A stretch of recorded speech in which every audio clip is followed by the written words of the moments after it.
Hello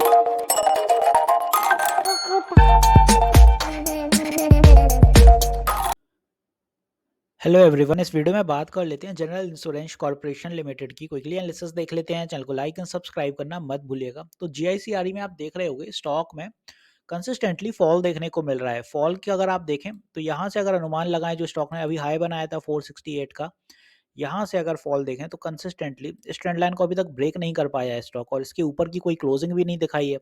तो जब तक इस ट्रेंड लाइन के ऊपर की कोई क्लोजिंग नहीं दिखाता है स्टॉक, तब तक आप कोई बड़ा अप मूव मत समझिए फिलहाल के लिए। ओवरऑल आपको पोजीशन पता है स्टॉक में क्या चल रही है, फॉर्मेशन आपको सिंपल है।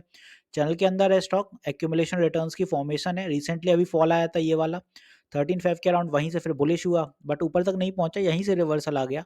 तो फॉर्मेशन काफ़ी सिंपल है स्टॉक में।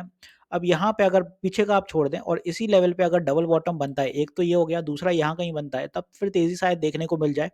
अदरवाइज स्टॉक थोड़ा साइडवेज देखने को मिलेगा।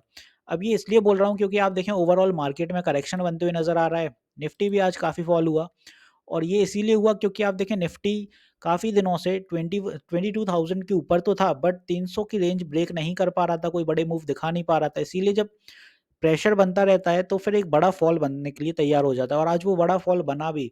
और ओवरऑल अगर आप देखें तो ग्लोबल सेंटीमेंट भी कुछ ठीक नहीं रहे, इसी वजह से अभी फिलहाल के लिए आप देखें तो कुछ दिनों तक मार्केट सेंटीमेंट थोड़ा बियरिश देखने को मिलेगा।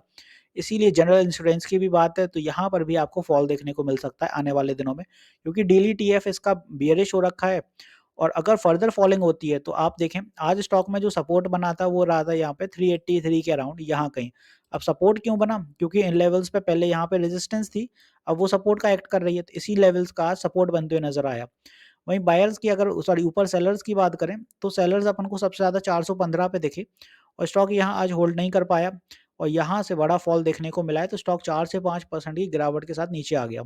अब कल क्या होगा वो समझते हैं। कल के दिन अगर स्टॉक फिर से फर्दर फॉलिंग दिखाता है, मार्केट अनस्टेबल रहता है अगर, तो यहाँ पे देखें अपना स्टॉक फर्दर और नीचे आएगा, और अपन को जो टेस्टिंग देखने को मिलेगी फिलहाल के लिए थोड़ा बहुत सपोर्ट यहाँ कहीं देखने को मिलेगा अपन को 375 के पास साइकोलॉजिकल लेवल है।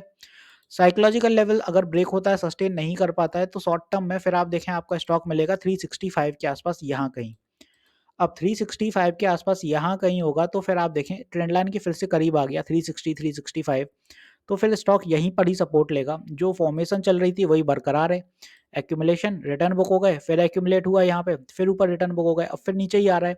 तो यहाँ कहीं पे आप देखें 360 के अराउंड पे एक सपोर्ट फिर से बनते हुए नजर आएगा। जब तक स्टॉक चैनल के अंदर है तब तक कोई दिक्कत नहीं है, यही फॉर्मेशन बनाएगा, क्योंकि ऊपर जब स्टॉक यहाँ से चलता है तो अपना स्टॉक चलता है यहाँ से 35-36% रिटर्न्स के लिए ऊपर की दिशा में, और जब ऊपर से यहीं से फिर से फॉल करता है तो फिर आप देखें यहाँ से जब फॉलिंग आती है तो 23% के रिटर्न्स फिर से बनते हैं। तो यहाँ पे शॉर्टनेस जब होती है तो इतने लेवल तक के लिए होती है। तो 360 जब तक सपोर्ट लेगा तब तक इट्स वेल एंड गुड, क्योंकि यहीं से फिर से रिवर्सल के चांसेस बनेंगे। और जो मैंने पहले कहा है कि ये वाली ट्रेंड लाइन जब तक ब्रेक नहीं होती है ऊपर की दिशा में, तब तक कोई बड़ा मूव स्टॉक में एक्सपेक्ट मत करिए। और ये तभी होगी जब यहाँ से कोई ऐसी बड़ी कैंडल इसको क्लोज करते हुए ऊपर की दिशा में यहाँ क्लोज हुए, ऊपर ट्रेंड लाइन के ऊपर, तब आप देखें नेक्स्ट डे फिर बायर्स एक्टिव इसलिए देखेंगे क्योंकि उनमें कॉन्फिडेंट रहेगा कि अब ट्रेंड लाइन के ऊपर क्लोजिंग हुई है। तब डेफिनेटली स्टॉक इसी लेवल के आसपास सपोर्ट लेगा ट्रेंड लाइन पर, फिर ऊपर की दिशा पकड़ेगा।